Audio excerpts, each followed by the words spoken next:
Welcome to Talk It Out Tuesdays, where it's just me and Deana, two friends with real stories, big questions, and honest conversations. No guests, no filters, just us unpacking life, healing, and the things that matter the most. So, we want to talk about some relevant divorce statistics, and we also want to talk about gray divorce. Have you all heard that statement, gray divorce? I have never heard of it before. But it is actually talking about divorce being so common right now for people that are 50 plus. Do you know that it has doubled since the 1990s? And rates of divorce for younger adults have actually declined. More people are Fascinating. walking away from long term marriages in midlife than ever before, often for emotional, spiritual, or personal growth reasons. And women are the ones initiating most of the divorces.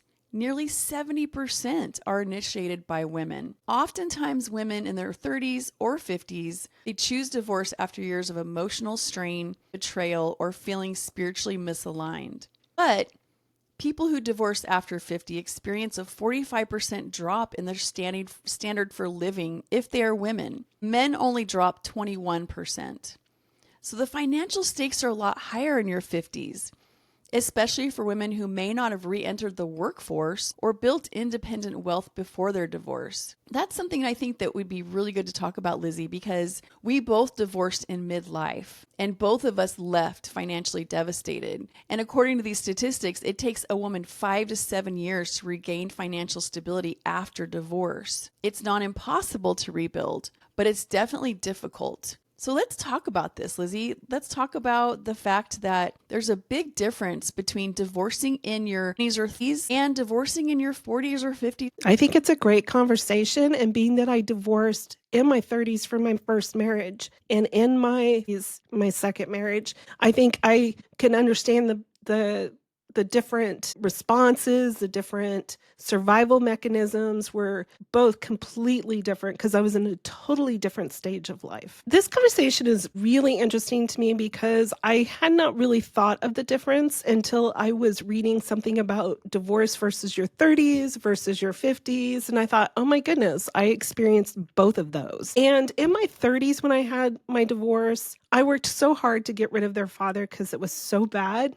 It sounds awful. Like, just Worked so hard to get get him rid out of of the him. house, so to I speak. just Yeah. wanted to get rid of him. Yeah, just carry on. And then I was so much into the survival mode. I was working full time. I was going to school full time. I had 4 young children. I think my youngest was like 2, maybe 3. And then, my kids were 2 years apart from that part. But I just remember just trying to survive. I didn't have time for anything else. I was focusing on getting them to school and back, having lunches, making sure there was food in the house. And that was a struggle because I didn't have a lot of money, so even just keeping food on the table was my main objective. Versus when I divorced in my 50s, first of all, I was more devastated because I didn't see it happening, and my life was revolved around my significant other, my partner, so to speak, and I had already drained part of my retirement, which is a huge embarrassment to even mention at this point. So I was pretty much left penniless at 51, and then you're worried about what am I gonna do to retire? I didn't know anybody, like, that I was close to where I lived because I moved around because of him, and my kids were spread out all over the country. I was more lost in my fees divorce than I was in my fees. Now, don't get me wrong, my fees was that survival technique. That was my daily life. I don't ever wanna have to repeat that, but I didn't have time to deal with much of anything but what was right in my face. Whereas in your 50s, you're in a house that's more quiet. You start realizing that, is this now my life, the rest of my life? Your connections with people are totally different because so many people are married, that maybe you did know, but we didn't even really go out with other couples either. So it's like it was just a feeling of that wandering person and finding my identity again while trying to heal, trying to even wrap my head around all the betrayal I had gone through. It's just different. And Dina, I know you went through your divorce in midlife with Rex. So we both did, even though it was like maybe what was it? wasn't even 10 years, it was 7 years in between your divorce with him versus mine, but it's still midlife, you were in your 40s. Yeah, and like you said, it's completely different when you're divorcing in midlife. And I will say, I think the hardest part for me is that all my kids had left home and I didn't have anybody. You know, I was with their dad for 27 years, and so they were all grown. And we had also moved, which made it even more awful because we moved away from my entire family to a city that I knew nobody. And I mean, luckily I had started a job and luckily I did have a career. Thank God for that. I'd always had a job and a career because I'd always felt insecure about my relationship. And I also needed to have my own something to just keep my sanity geared there. Right. But I still, at the time of the divorce, I wasn't making a whole lot of money, not enough to support myself. Now, God ended up providing and giving me a job, like a basically a miracle job that put me in a supervisor position right when the divorce was happening. And amazingly, I was able to support myself for the very first time. But there's still something very lonely about suddenly in midlife when everything should be coming together for you and your partner. It should be that you're celebrating your children getting married. You're celebrating having grandchildren together. You're celebrating beautiful marriage milestones like 20 or 30 or 40 years. And then all of a sudden, all that history, all that building of a life for your family and your children and a legacy, it's gone. And now you're dealing with dating in midlife, dating in your 40s and 50s. Really? Because now it's not just as easy as I'm just going to go out on a date and find somebody and maybe we'll have a family together. No, you have a family. They probably have a family. And now you're talking about blending your family. There's some major challenges with midlife divorce. Yeah. Now, I will say, give all the glory to God. I had a very happy ending because I met the man of my dreams. I met the love of my life. I met the man that to this day, over a decade later, treats me like a princess. And we did blend our families. Each of us had 4 kids, huge families. But it was not easy. It was worth it, though. I will tell you, it was so worth it. And now that we're grandparents, I'm not a stepmom. He's not a stepdad. We're just grandma and grandpa on those littles. They don't know any different. And it suddenly becomes this feeling that you really created this family and this legacy together. But that whole thing is hard. And then, Lizzie, talk about the financial aspects of gray divorce. Well, here you are, you like, because you lose 45% of what you had with somebody. And when you're in your 50s, they say this is a time of life where you make your most money and you prepare for your retirement. And so here I was pretty much drained of my retirement. And then you're looking back and you're going, my life, this is, I don't even know where to start. So it feels a little more depressing because your fear kind of wants to kick in, even though you know fear is not from the Lord. It still kicks in. You have your concerns. Even to this day, I'm like, will I ever be able to quit a job? Will I always have to work? And I know God cares about me. I know He's going to take care of me, but I also battle these thoughts and these emotions. And so it changes and shifts everything. Whereas then He only loses 21% of his retirement, his ability to live a better life financially. Granted, they may be a terrible money manager, but it doesn't matter. You're now in this alone. Whereas in Deana's midlife, dating, remarriage, blending turned out well. Mine turned out the opposite. And that was really hard too. So some of us, we aren't going to come out smelling like roses. Not that the blending, Deana and I've talked about many times, comes with different sets of challenges. But what do you do when you've lost that? And then you're even more alone. And then your trust factor gets even more kind of beaten down because you're like, okay, 2 divorces, or I hung in there all these years and now I can't take it one more day. Sorry. Yeah, and Lizzie, you know, there are challenges to being single, definitely, but then also like you ended up in another toxic relationship because this person was a chameleon and looked completely different and so much better than your first 2 relationships. And so you got caught up in that, which at that point I think you were like, "You know what?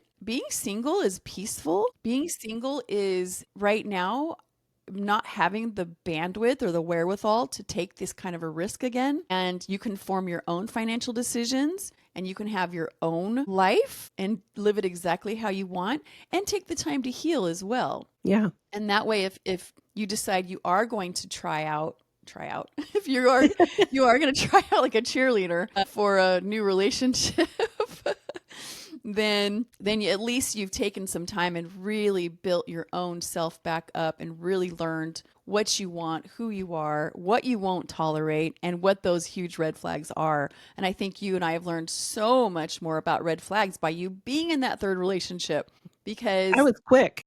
yeah. Yeah. So, whether you choose to remain single because it's a peaceful place, it's a place of growth and healing, it's a place of financial rebuilding, or whether you choose to find somebody, everything comes with challenges, everything comes with benefits. And it sure doesn't make the gray divorce any easier, though. I tell you, it's not easy when you're young either. It's not. It's not. When like Lizzie said, when you're in survival mode with your children and maybe now you're sharing custody and you're battling custody and you're still dealing with your ex and they're just being hateful to you all the time or they're pitting the kids against you. Those are horrible things. Right. But the topic today is really talking about the gray divorce and what the differences are and how we can be really afraid of getting older and wasting more time because it does feel like I wasted 27 years with this person. Yeah. Some of the peak years, best years of my life. But I'll tell you, if I reframe it, I became such a better person because I was married to this guy and because I dealt with all of the harshness and the betrayal. I now have incredible empathy, incredible tools, and incredible wisdom. And so does Lizzie, that we can reach out to you and actually help you and be a benefit. Because if you do not go through these kinds of things, you don't get that inner deep beauty that you can't get any other way. And any of you who have suffered and gone through trauma will know this. It brings something beautiful out of you. Unless you choose to become bitter, don't do that. Always reframe your story. Okay? You are not the victim anymore. You are not. Yeah. So glean everything out of it. What came out of it?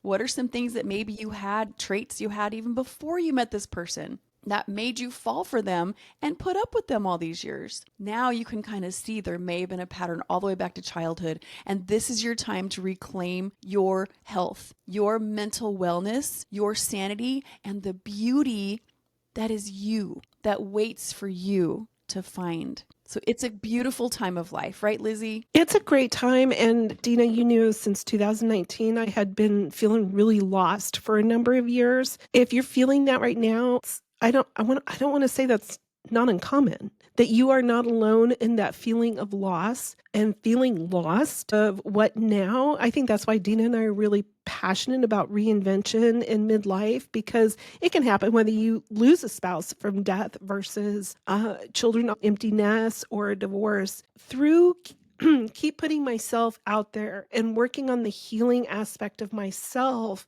I'm slowly not lost anymore. But it wasn't like it was overnight. So if you feel like, oh, it's been 3 years later. So it was like 2019 to 2023, I was lost.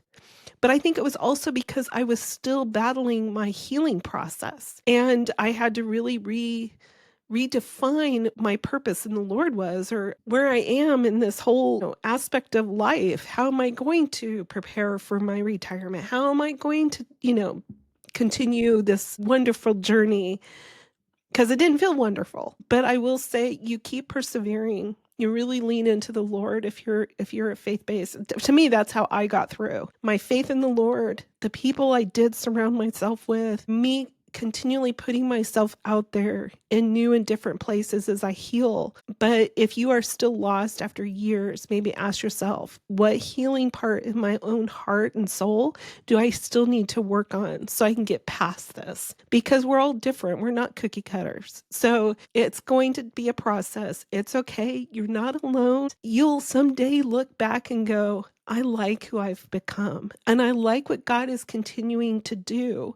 Doesn't mean that I've hit my final destination, but it does mean that I'm learning to enjoy my journey again. And if you're going to be called to singleness because you've gone through this midlife divorce and you're really struggling being alone, you're not alone. And that's the beauty of it. It's just learning to maybe make yourself vulnerable, heal, make yourself vulnerable to put yourself back out there in communities to meet new people in hobbies. And I guarantee you will slowly find yourself feeling less and less lost. And it's a wonderful feeling. I love it. It's been a great stage now, but I couldn't say that for a number of years. And so don't give up.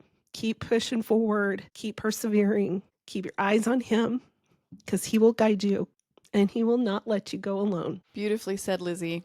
I have nothing else to add. That was amazing. Well, join us next Tuesday for Talk It Out. Talk It Out Tuesdays. I think this will be fun. Something definitely new Deana and I are doing, but we are looking forward to our next conversation. If you know another conversation you would love for us to have, please put it in the comments below. Reach out to us through our email. However, if you're listening just audio, podcast, or whatever, please reach out to us and give us some more ideas because sometimes we might miss something that you are currently going through and we value your voice. But we really appreciate your time and we hope you have a wonderful day. Thank you.